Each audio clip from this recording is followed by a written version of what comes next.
Hi everyone, my name is Charik Young. Today I am presenting self-supervised video object segmentation by motion grouping. This work is in collaboration with Hela Lamdoor, Erica Liu, Andrew Zisman, and Wei Xie at VGG, University of Oxford. Over the past years, we have seen so much progress in object segmentation. Current systems work great and are capable of segmenting things from cars to humans with good accuracy.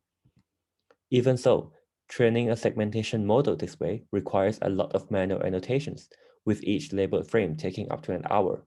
Labeling thousands, if not tens of thousands of these, is simply not scalable. Moreover, in the natural world, there exist cases where relying on appearance alone is not enough, such as segmenting camouflage animals. Therefore, in this paper, we aim to solve both problems by doing segmentation using motions in a self-supervised manner, which means without using any manual annotations. To achieve this, we adopt an autoencoder framework, which decomposes the input optical flow into layers. Each layer contains an optical flow and an alpha channel. Intuitively, the reason why this layered representation works is that the foreground movement, which is caused by the subject in the video, is independent of the background, which is caused by the camera motion. The alpha channels end up as the segmentation mask after training.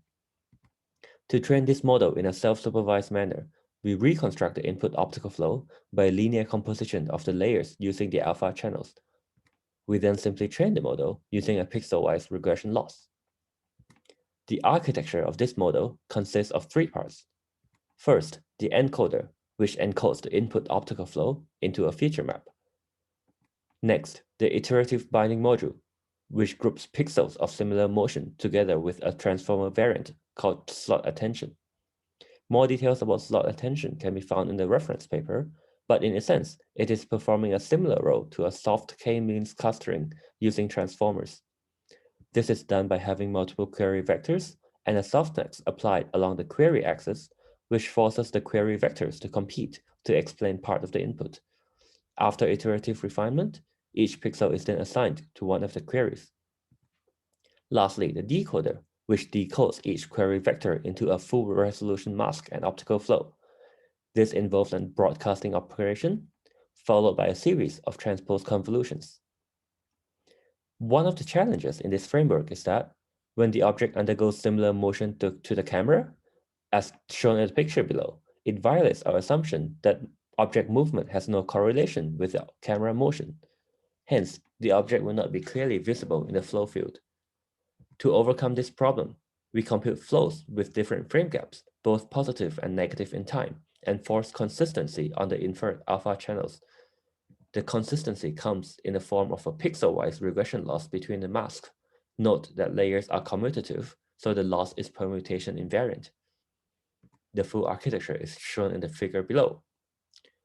We evaluate our model against 4 different datasets: SegTrack v2, FBMS 59, Davis 2016, and Moving Camouflage Animals, or MoCA.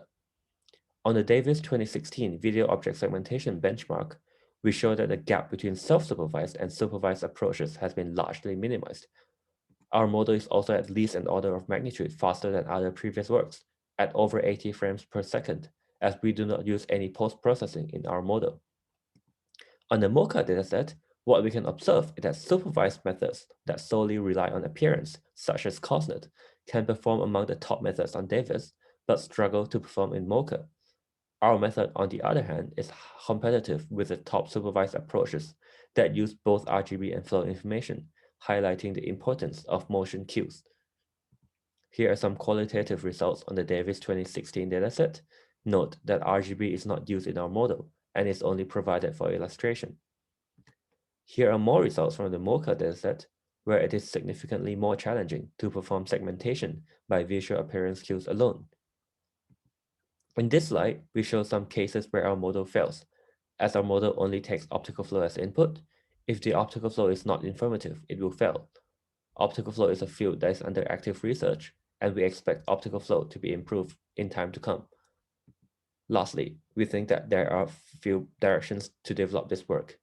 We can generalize the model towards multiple objects with more layers, and we can also employ some heuristics, such as temporal smoothness, into the model. Thank you for listening. The full paper and code is provided on the website.